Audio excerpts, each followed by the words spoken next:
Jesus asked Peter to put down the nets into deep water. And something really happened. Something really happened. So Simon Peter answered, Master, we have tried our best at all, but got nothing. But at your word, in your word, as you say so, as you command, I will obey your word, and I will put down the nets as you told me. And Peter exactly did what Jesus commanded him to do. And we see from the following verses that they caught a large number of fishes. They experienced the miracle of Jesus. Now what I want to say is this. Peter is yet to become a born-again Christian. Peter is yet to be a disciple of Jesus. Peter is yet to become a disciple or an apostle of Jesus. He is yet to accept that Jesus is Lord and Savior. But then,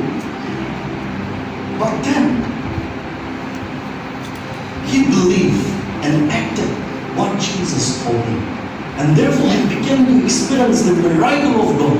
He began to experience the power of God working in his life because he believed in the Word of God. Because he believed what Jesus had told him to do.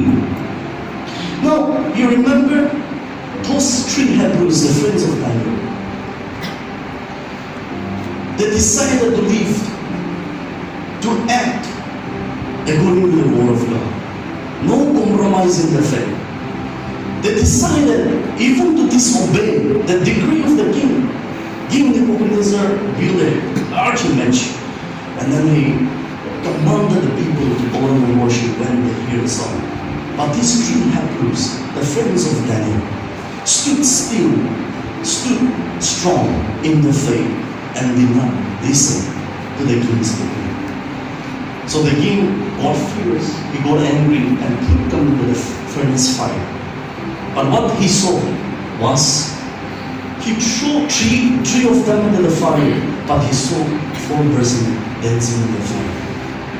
Now, what I want to tell you is that there is power in believing in the Word of God. There is power in believing in the Word of God. There is power, there is miracle in believing in the Word of God. As Peter believed and acted in the Word of God, what Jesus had told him to do, he experienced the power of God working through him. He experienced the miracle of God working in his life. So these three Hebrew friends also believed in the Word of God and acted according to what the Word of God says. And therefore,